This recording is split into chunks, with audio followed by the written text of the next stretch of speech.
राधे राधे, जय माता दी दोस्तों। सुबह हो गई है और मैं उठ चुकी हूँ बहुत देर पहले, क्योंकि मैंने तीनों बच्चों को स्कूल भेज दिया है। हस्बैंड ऑफिस जा चुके हैं, तो मैंने सोचा क्यों ना व्लॉग की स्टार्टिंग कर ली जाए। आज का दिन बहुत खास है क्योंकि आज हम कहीं जा रहे हैं और मेरा मन था कि इस वीडियो को मैं पूरी जहाँ हम जा रहे हैं ये व्लॉग में बनाऊँ और आप सबके साथ शेयर करूँ, ताकि आप भी इस टूर का आनंद ले सके। अगर आप इस यात्रा पर कभी नहीं गए हैं या आप भी जाना चाहते हैं आने वाले टाइम में, तो इस वीडियो को ज़रूर देखिएगा, ये आपके बहुत काम आने वाली है।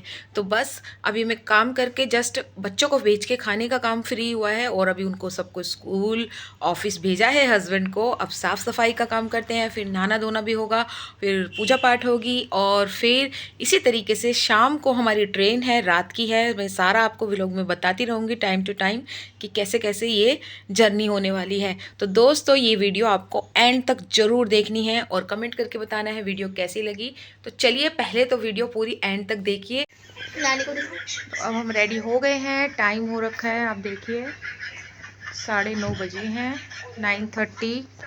और अब हम निकल रहे हैं और आगे मैं दिखाती हूँ कि हम कहाँ जा रहे हैं। तो पूरे व्लॉग में बने रहिएगा। देखिए सामान हमने पैक कर लिए हैं।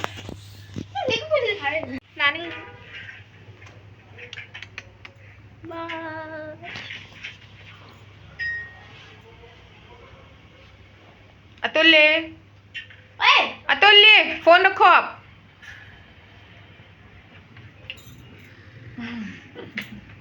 मम्मी को बुलाया है बच्चों के पास, बच्चे रहेंगे नानी के साथ, एंजॉय करेंगे और हम निकल रहे हैं। चलिए फिर आगे मिलते हैं। तो घर से हम निकल चुके हैं, अब हम बैठ गए हैं मेट्रो में। मेट्रो से जा रहे हैं आनंद विहार रेलवे स्टेशन, क्योंकि हमारी ट्रेन यहीं से मिलने वाली है। आसपास की कोई ट्रेन अवेलेबल ही नहीं थी, क्योंकि अब हम जहाँ जा रहे हैं वहाँ के लिए मैं बता ही देती हूँ। हम जा रहे हैं कुंभ में महास्नान के लिए। तो कुंभ का मेला लगा हुआ है और हर किसी को वहाँ पर जाना चाहिए। और भोले बाबा की ऐसी कृपा हुई गंगा मैया की कि हमें बुला लिया है, बुलावा आ गया है। तो बस वहीं के लिए हम जा रहे हैं। 9:30 बजे हम घर से निकले हैं और हमारी जो ट्रेन है वो 11:30 की है। तो हमने थोड़ा सा ज़्यादा टाइम लिया था, क्योंकि हो सकता है कि दूर हो, आनंद विहार तक जाने में टाइम भी लग सकता है। और ये आंटी जी हमें मिली मेट्रो में आंटी मिली, तो इन्होंने कहा अरे बेटा मैं भी वहाँ जा रही हूँ, आप मेरे साथ हो जाओ, आपका रहना सब चीज़ों का इंतज़ाम मैं करवा दूँगी, मेरे जानने वाले वहाँ पर रहते हैं।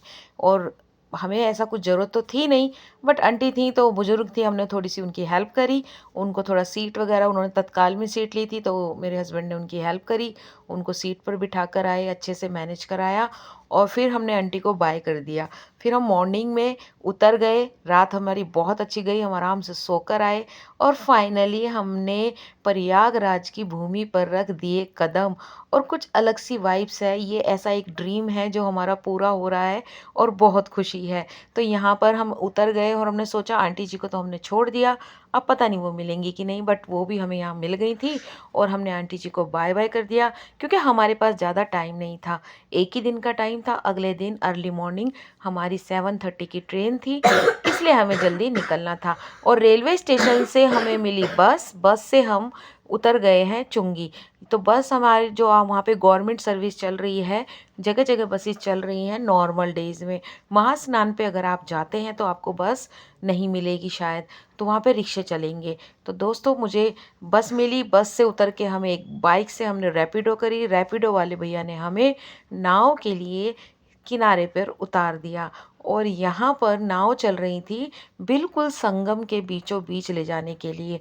तो ये तो हमारे लिए बहुत अच्छी बात हो गई। और हाँ, हमारी बोट में हमें इतने सारे लोग मिले बड़े प्यारे प्यारे, जो कि आए थे केरला से, और वो तो एकदम फैमिली की तरह थे। इतना अच्छा लगा उन सब के साथ मिलकर। तो मैंने उन सबको, मुझे बहुत याद आ रही है कि चले गए, हम उनसे दूर हो गए। तो दोस्तों यहाँ पर हमारे जो ये भैया हैं नाव चला रहे हैं, मैं इन सबको दिल से सल्यूट करती हूँ, क्योंकि ये बहुत मेहनत करते हैं। हाथ से चप्पू चलाना आसान नहीं है, क्योंकि जो इलेक्ट्रॉनिक होती है वो तो आपको तुरंत ले जाएगी, अब ये हाथ से चला रहे हैं तो इसमें टाइम लगता है। तो हमें 1 घंटा लग गया था संगम तक जाने में, जहाँ पर हमारी तीनों त्रिवेणियाँ मिक्स हो रही हैं। और ये जो आपको किला दिख रहा है ना, ये किला है जहाँ पर हनुमान मंदिर है। तो हमें पीछे से जब हम जा रहे थे तो हमें सारे नज़ारे दिख रहे थे। और ये बर्ड्स आए हुए थे बहुत सारे यहाँ पर, गंगा मैया पे घूम रहे थे। इनको हम फूड डाल रहे थे तो ये खाने के लिए आ रहे थे। और यहाँ पे इतनी सारी नाव थी कि बस देख देख के मतलब समझ ही नहीं आ रहा था कि आंखों में ये सब चीज़ें बंद कर लें। इतना सुंदर नज़ारा था कि दिल एकदम मतलब खुशी के मारे बस पागल हुए जा रहा था। तो बहुत अच्छा लग रहा था। हम जा रहे थे संगम की तरफ और यहाँ पर जब हमें दिखने लगा अलग से ही दोनों जल अलग अलग दिख रहे थे, भैया ने एकदम तुरंत बताया कि देखो यहाँ पर आपको अलग से यमुना दिखेगी और अलग से गंगा भी दिखेगी, ये है दोनों का संगम। तो ये भैया ने हमें बताया और हमें वहीं पर लेकर गए। और ये देखिए कितनी नाव चल रही हैं, जहाँ तक आपकी नज़र जाएगी वहाँ तक आपको नाव ही नाव दिखेगी। बहुत सुंदर नज़ारा। और ज़्यादातर यहाँ पर ना सब हाथों से ही नाव चल रही हैं, चप्पू की मदद से, क्योंकि यहाँ पे इलेक्ट्रॉनिक इसलिए नहीं चलाई गई हैं। अगर ऐसा चलेगा तो यहाँ हादसे होने के ज़्यादा चांसेस होते हैं। तो ये देखिए हम अब गंगा मैया की तरफ आ चुके हैं। पानी का कलर बदल गया है, पहले थोड़ा ब्लैक वाटर था और अब थोड़ा साफ पानी आ गया है और ये गंगा है। हम किनारे पर आ रहे हैं, धीरे धीरे हमें आ चुके हैं। और भैया ने दिखा दिया था कि देखो यहाँ पर आपको स्नान करना है। अब यहाँ पर हम उतरने ही वाले हैं बस।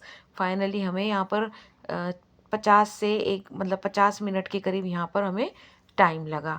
तो यहाँ पर हमें भैया ने उतारा और इन्होंने कहा था कि आप वहाँ जब स्नान करेंगे तो वहाँ से हम आपका वेट करेंगे, आप आराम से स्नान करके वापस आ जाइएगा। तो इस तरीके से बहुत सुंदर हमारा ये जो गंगा मैया का जर्नी थी, बहुत अच्छी। यहाँ पर सबसे पहले हस्बैंड ने स्नान किया तो मैं उनकी वीडियो बना रही थी क्योंकि हम दोनों ही लोग थे। तो पहले मैंने उनकी बनाई, फिर उन्होंने मेरी बनाई। तो इधर मैंने हस्बैंड की बनाई और उन्होंने अच्छे से स्नान कर लिया। इसके बाद वहाँ पर जो है नहाने धोने के लिए जो इंतज़ाम था अच्छा था। बोट से इजीली उतर के आप वहाँ पे स्नान कर सकते थे क्योंकि यहाँ पर जो बनाए गए हैं टापू बहुत मेहनत के साथ बनाए गए हैं, डूबने वगैरह का कोई डर नहीं है। तो मैं भी आप सबसे यही विनती करना चाहूँगी कि कोशिश करिएगा कि आप संगम पर जाकर ही स्नान करें क्योंकि असली जो स्नान है वो यहीं पर होता है। फिर आया मेरा नंबर, हस्बैंड नहा चुके थे और भाई मुझे लगती है ठंड सबसे ज़्यादा। तो डर डर के पहले मैंने अपने पैर डाले, फिर हाथ डाले, फिर मैं धीरे धीरे खिसक खिसक के गई पानी के अंदर। और मुझे इतनी ठंड लग रही थी मैं आपको क्या बताऊं। धीरे धीरे मैंने स्नान अपना शुरू किया। सबसे पहले प्रणाम किया गंगा मैया को, त्रिवेणी मैया को कि आपने ये अवसर दिया हमें कि हम यहाँ तक आ सके, उनका बहुत बहुत धन्यवाद। और इस तरीके से मैंने डर डर के ठंड में जो सुबकियाँ लगाई और डुबकियाँ लगाई वो मैं आपको कह नहीं सकती, एक्सप्लेन नहीं कर सकती। मैं तो हर डुबकी में बुरी तरीके से हिल गई थी क्योंकि मुझे ठंड लग रही थी। तो यहाँ पर फाइनली हमारा स्नान हुआ। हमारा जो जिस पर्पस से हम गए थे, महासंगम, जो कुंभ चल रहा है उसके नहाने के लिए, स्नान के लिए, वो हमारा सफल हुआ। बहुत अच्छा लगा। तो यहाँ हम स्नान करने के बाद तैयार होके वापस चल चुके हैं जहाँ से आए थे वहाँ के लिए। और यहाँ फिर से हम दोनों रेडी हो गए हैं और अब फिर से यहाँ पर हमें दोनों का संगम दिखता है। देखिए आप पीछे की तरफ देखिए, इधर हमारी गंगा मैया है, उधर यमुना है। कलर का डिफरेंस आपको खुद दिख जाएगा। तो इस तरीके से। और हाँ, मैं आपको एक चीज़ और बताना चाहूँगी कि जब आप नाव में बैठते हैं, हम जहाँ से बैठे थे वो क्लब बोट से बैठे थे। क्लब बोट जो है घाट है, वहाँ पर जो किराया ले रहे थे 500 रुपये पर पर्सन ले रहे थे। तो आप इस चीज़ का ध्यान रखेंगे कि अलग अलग घाट पर अलग अलग प्राइस है। तो आपको मैं इसलिए नॉलेज में दे रही हूँ कि आप क्लब हाउस से अगर आप बैठते हैं तो वहाँ के रेट थोड़े ज़्यादा है। तो इस तरीके से हम किनारे पर हमने भैया से बोला कि आप हमें यहाँ पर उतार दीजिए, यहाँ से हमें आगे और भी दर्शन करने हैं। तो जो हमारे साथ और लोग बैठे थे उनको थोड़ा आगे जाना था, तो हम दोनों को यहाँ पर उतार दिया भैया ने। अब यहाँ से हमने सबको बाय बाय किया। जो भी सब बैठी थी, आंटी केरला से आए थे, उन सबको हमने गुड बाय किया। बहुत अच्छा लगा था सबके साथ।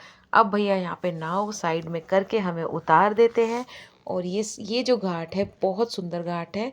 यहाँ पर ही हम उतर गए। यहाँ से उतरने के बाद जब हम बाहर निकले तो यहाँ पर क्या है कि एक मंदिर है बहुत सुंदर शिव जी का, जो कि हमारा सिद्ध पीठ है।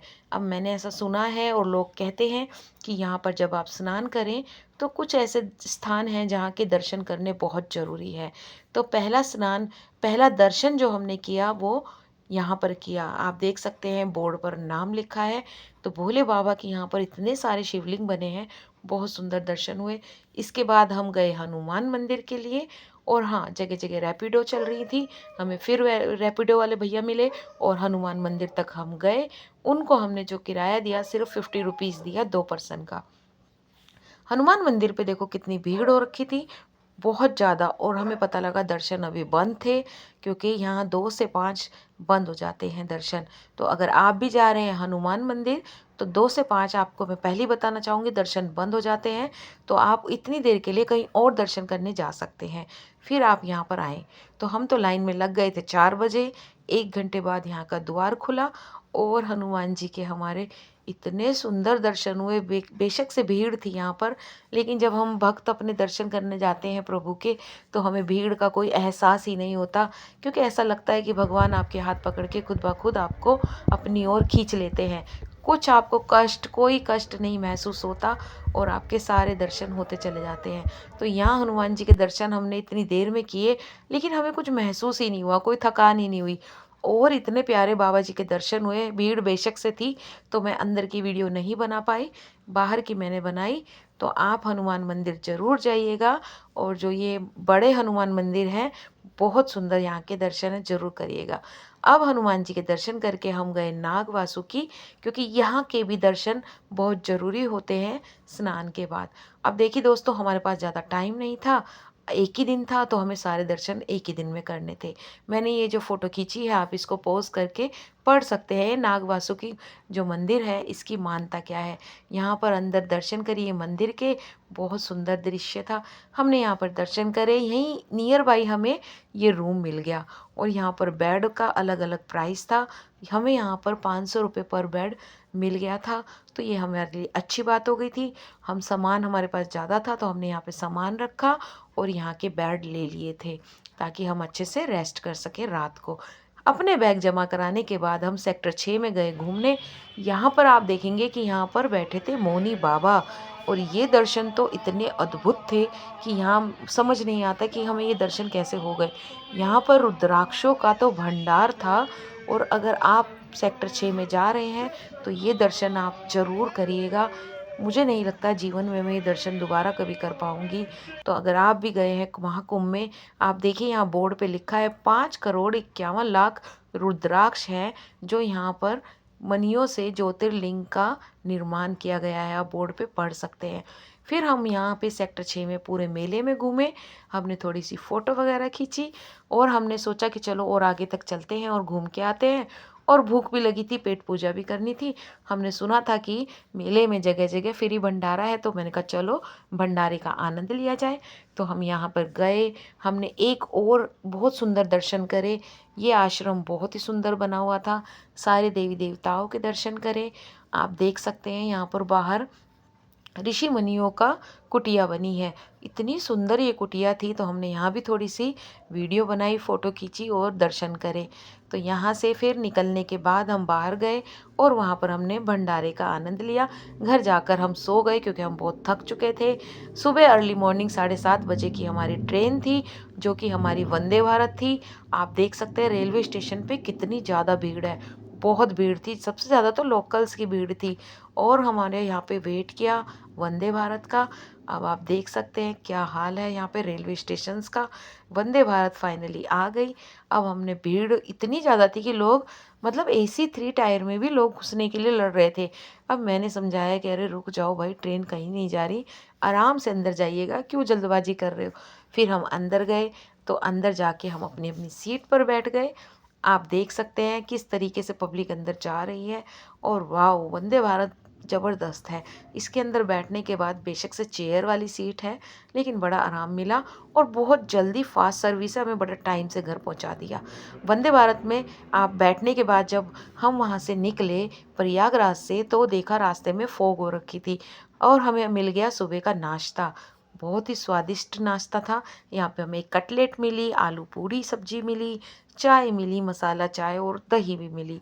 तो ये देख सकते हैं, मैंने फ़ोटो डाली है, आप अच्छे से देख सकते हैं। हमने नाश्ता किया, फिर आगे बढ़ी हमारी ट्रेन, थोड़ा सा वेदर को एंजॉय किया। अब जल्दी ही 12 बजे ही हमारे पास आ गया वंदे भारत का खाना, यानी कि लंच। लंच में यहाँ पर बहुत सारे आइटम मिले, मतलब एक जने के लिए ये खाना बहुत होता है। खाया भी नहीं गया था मुझसे, तो बिल्कुल मेरे लिए तो बहुत हैवी हो गया था। 2 चपाती थी, मिक्स वेज थी, दाल थी, चावल थी और शाही पनीर था। साथ में था यहाँ पर दही और अचार। तो ये देखिए साथ में छोटे-छोटे पाउच बने हैं पिकल एंड काली मिर्च के पाउडर के, सॉल्ट एंड काली मिर्च के पाउडर के। तो यहाँ पर हमने अपना लंच किया, बहुत जल्दी लंच आ गया था 12 बजे। तो हमने लंच करके जब हम फ्री हुए तो थोड़ी ही देर बाद आ गई डिज़र्ट, आइसक्रीम, बटरस्कॉच फ्लेवर की आइसक्रीम आई। तो ये तो मेरे लिए बहुत अच्छी, मुझे आइसक्रीम बहुत पसंद है, तो बहुत मज़ा आया। तो बस इसी तरीके से सफ़र हमारा कट गया और हम पहुंच गए दिल्ली। और दिल्ली आने के बाद हमने सोचा घर हम जाते हैं मेट्रो से, थोड़ा जल्दी पहुंच जाएंगे। तो दोस्तों ये व्लॉग यहाँ पर पूरा होता है। प्रयागराज की यात्रा हमारी संपन्न होती है। आपको वीडियो ये कैसी लगी कमेंट करके ज़रूर बताइएगा। हर हर महादेव। जय